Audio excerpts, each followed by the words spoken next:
South Australia, 1938. A group of ponies are out furrowing at Thompson's enclosure.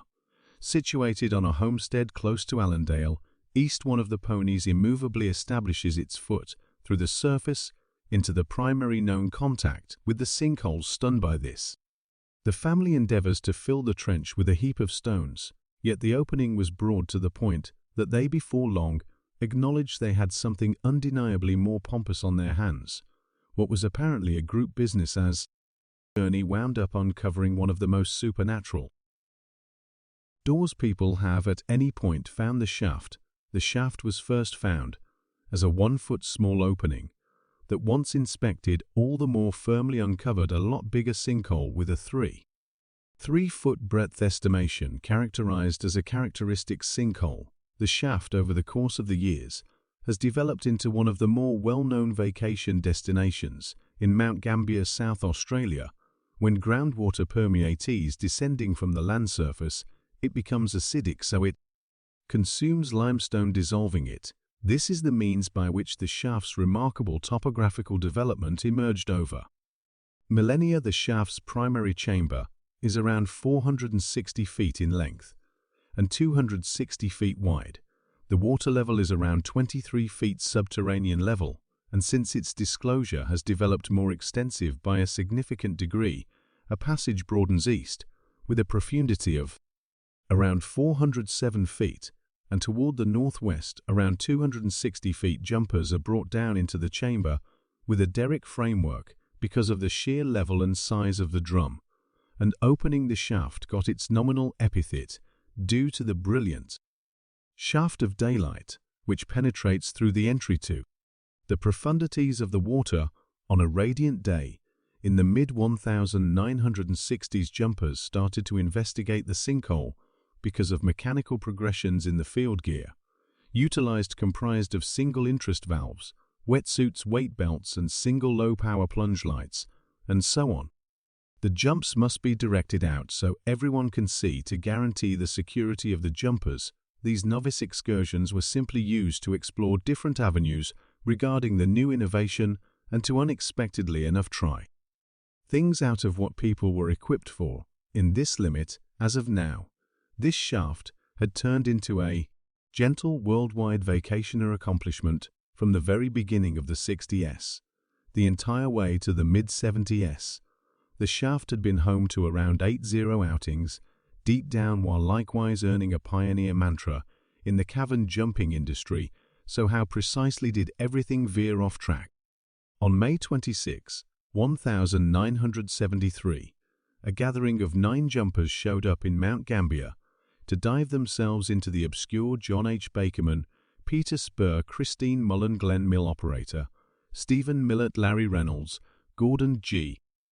Roberts, and Robert J. Smith and Joan Harper signed their names in the B.V. Ashby Farmhouse visitor book. In the wake of settling down their possessions, they wandered into the water and arrived at the essential focal point known as the stone heap, a focal heap of limestone rubble 40 feet underneath the surface. They scoured around the area prior to surfacing, having plunged their toes.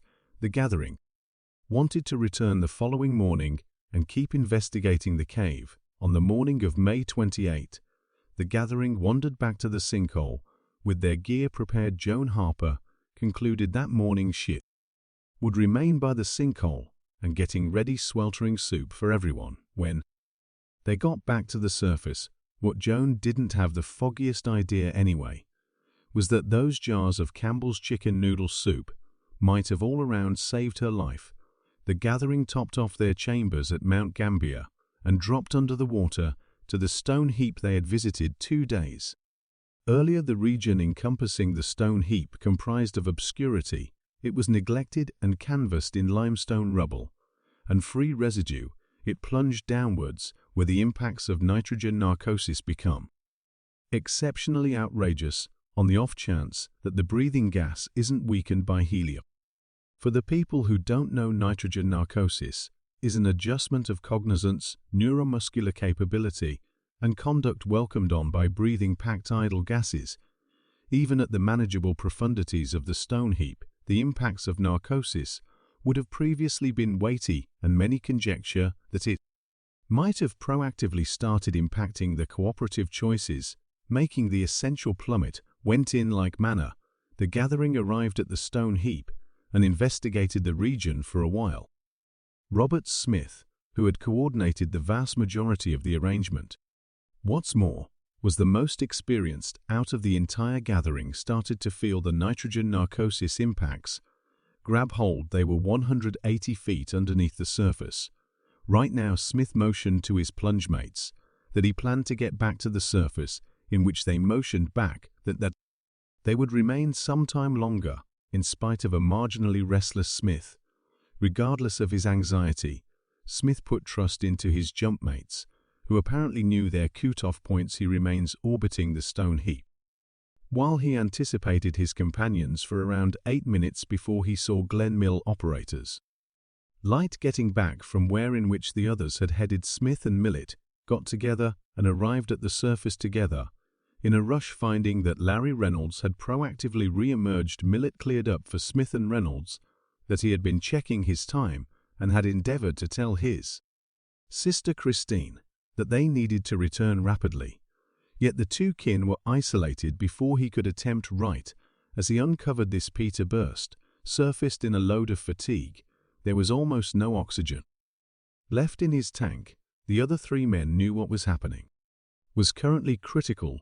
Driven by adrenaline and dread, Millet quickly tossed an extra tank and plunged back under, swam through the fluorescent water right down to a profundity of 225 feet, which is where the bluff started to steeply drop off. At the edge of the precipice, he found that a lot of sediment had been upset, and his perceivability capacities had been diminished to very nearly zero. He then went over Stephen Mill operator's jump light and camera, drifting through the water while focusing on no proprietor. Sorrowful and in shock, Glenn depressurized and got back to the surface, abandoning his two more youthful kin. He got back to an emergency vehicle in a flood of individuals amassing the region. The enduring group individuals generally imparted a serious focus on each other, the acknowledgement occurring to them their companions were gone. A manufacture of the cavern started on May 29 by the neighborhood police's submerged recuperation crew. The crew initiated their endeavors following 2 days and were eventually fruitless. Their hunt was deferred until the next January, as the police looked for out help from maritime skill. In the months paving the way to the recuperation, the enduring jumpmates imparted their records to authorities, trying to make a succinct course of events. A couple of the survivors had seen Christine Millen and Gordon Roberts endeavor to swim rapidly back to the stone heap anyway, because of the frenzy that they were running dangerously short on oxygen and conceivable nitrogen narcosis. They swam straightforwardly vertically into a vault in the roof, which had no way out. Larry Reynolds saw their plunge lights, maddeningly looking for a way out before he needed to leave. Reynolds was the last to have at any point seen them. Millan and Roberts depleted their air supply and suffocated while clutching each other. An anonymous survivor professes to have seen John Bockerman firmly swimming endlessly further into the cavern. Bockerman is by all accounts the jumper who experienced the most terrible impacts of the nitrogen narcosis, as it is hypothesized. He was not even mindful of where he was swimming to. His body was found at the best profundity of the casualties, 20 feet from where he was most recently seen. Stephen Mill operator's plunge light and camera were found profound at the foundation of the stone heap. His body found under a shade at a profundity of just 50 feet. It is hard to conjecture about how Stephen eventually passed, yet he was wearing a lightness vest. He was found under a shade, and all things considered, he was dormantly drifting at his season of death. The agreement of every one of the 4 passings reduced to carelessness. 4 jumpers exceeded their base time, ran out of air and passed on from hypoxia, the standard result of deadly suffocating. No appropriate security precautionary measures were established. For example, an absence of a safeguard return to surface framework, organized crisis decompression chambers, no one framework, and that nobody plainly held liability regarding Arranging the jump and well-being of the gathering 8 jumpers. Went in 4 jumpers, came out the Mount Gambier episode of 1973 demonstrates, by and by, that a desire for experience should be treated with care and fundamental safeguard. Hold your friends and family close, relish your experiences with them.